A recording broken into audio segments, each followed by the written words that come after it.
Nah, selamat berjumpa lagi dengan Teddy Kuda TGM dari Kabupaten Tenggamus. Hari ini saya berada di base camp TBK Indah Farm, yaitu adalah proyeksi kebun durian di TBK Indah Farm.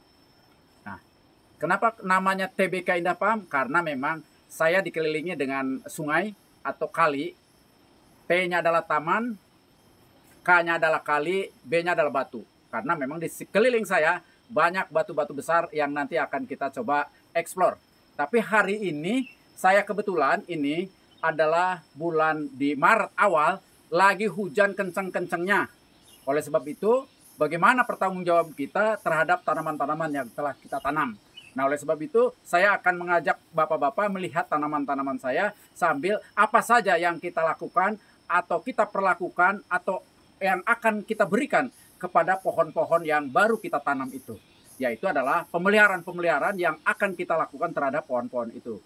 Nah, kawan-kawan, di dalam paksa tanam ini yang penting sekali kita garis bawahi atau menjadi catatan bapak-bapak apa saja yang harus kita lakukan di dalam pemeliharaan agar tanaman itu menjadi subur dan bongsor tunasnya. Nah, oleh sebab itu, mari kita ikuti Teddy ke tempat lokasi. Oke, ikut ya.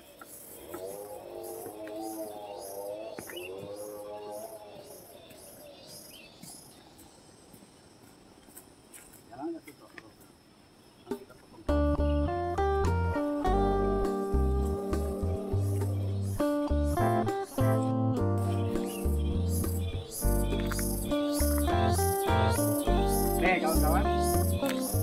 Ini adalah yang sekitar 1,5 tahun tanaman saya nih, 1,5 tahun, dan ini bawor.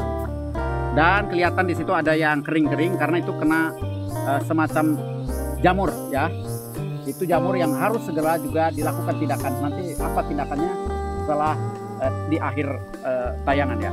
Tapi saya sudah memakai ini karena saya akan memegang hal untuk perlakuan terhadap tanaman. Dan kita akan lihat lagi ke sebelah sana nih. Mari kita.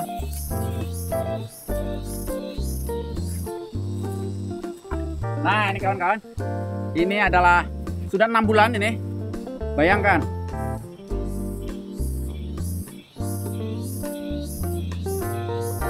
Nih kawan-kawan, ini adalah tanaman super tembaga saya yang ditanam di awal September. Dan ini rekomendasi dari Pak Ase Ardianto dari Bangka. Dan ini langsung dikirim oleh Agro Bibit Bangka ya, yang atas rekomendasi daripada Dr. Ase Ardianto. Terima kasih Pak Ase. Dan yang kedua, bagaimana cara pemeliharaannya? Saya lakukan mengikuti cara-cara Pak Agus Widodo, kemudian Pak Ai Ketutkari yang di Sulawesi, yang betul-betul beliau adalah master durian. Nah kawan-kawan, saya selalu dengan gaya seperti ini karena memang di kebun selalu harus membawa peralatan-peralatan ya. Dan kawan-kawan, ini adalah hal-hal inilah yang harus kita lakukan.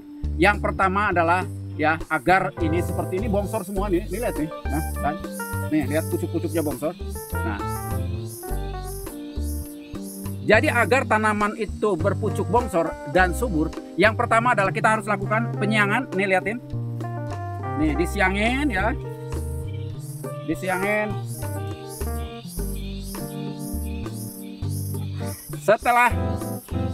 Setelah disiangin, tentunya adalah diberikan pupuk. Nah, pupuk saya adalah NPK yang telah dicampur dengan furadan ya. Ya tuh nih ada bawahnya tuh. Nah, hitam-hitam tuh. Ya, ini adalah furadan tuh. Nah, ya. Dan kita akan taburkan ke sini. Nah, penaburannya ini juga harus merata di sekeliling sini. Itu sekitar ya, untuk ukuran ini mungkin 1 on atau 1,5 on lah. Dan dilakukan rutin setiap bulan. Kalau seandainya musim hujan itu kita bisa ditaburkan saja. Tetapi kalau musim hujan atau musim kering itu harus dikocorkan dengan air ya, mungkin sekitar 1 on dengan 1 ember lah. Dan yang tidak kalah pentingnya adalah setelah memang kita penyiangan, kemudian pemupukan, juga adalah penggemburan. Ini setiap kali 4 bulan sekali ya, itu harus dilakukan penggemburan minimal di sekelilingnya dari 1 meter daripada pohon. Nah, setelah itu yang lebih utama lagi adalah penyemprotan. Ya, penyemprotan ini harus dilakukan karena kalau telat saja ini kawan-kawan lihat nih. Kalau telat saja ini nah ini kan. Dan ini belalang ini yang dilakukan oleh belalang. Nah, Dan kalau seandainya daun seperti ini pertumbuhannya nanti tidak akan maksimal. Karena yang seharusnya daun menjadi alat untuk fotosintesis atau pemasakan daripada materi atau zat yang kita berikan dari tanah, kemudian tidak termasak dengan baik di sini. Oleh sebab itu harus segera disemprot. Nah ya, dan ini rata-rata setiap kali terubus harus segera disemprot.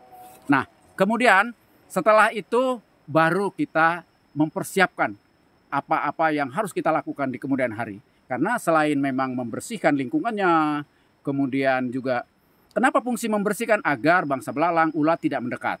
Kemudian juga pemupukan agar selalu pertumbuhan itu ada saat dalam rangka vegetatif. Kemudian setelah pertumbuhan ada, kemudian siang juga dilakukan penyemprotan. Nah, penyemprotan ini pada saat terubus-terubus seperti ini harus selalu dilakukan. Yang terakhir adalah penggemburan. Nah, itulah yang harus kita lakukan. Nah, saya menyarankan bahwa untuk awal-awal dari 1 tahun sampai 2 tahun, mungkin menjelang ke 3 tahun, baru kita lakukan dengan kohe kambing yang ditaruh saja di dalam karung. Mungkin kalau ini karung 20 kiloan bisa 2 biji ditaruh, kemudian dibolong-bolongin. Itu sangat bagus sekali untuk dilakukan dengan organis. Nah, oleh sebab itu kawan-kawan, itulah persiapan untuk melakukan nanti pembuahan di kemudian hari setelah usia 3 tahun.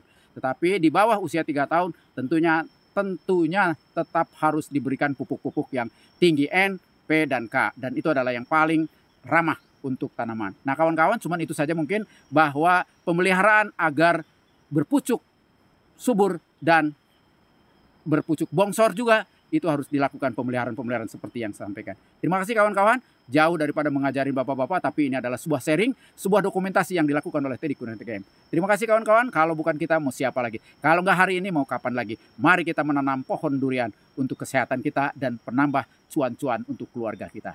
Terima kasih kawan-kawan. Salam durian dari Kabupaten Tenggamus.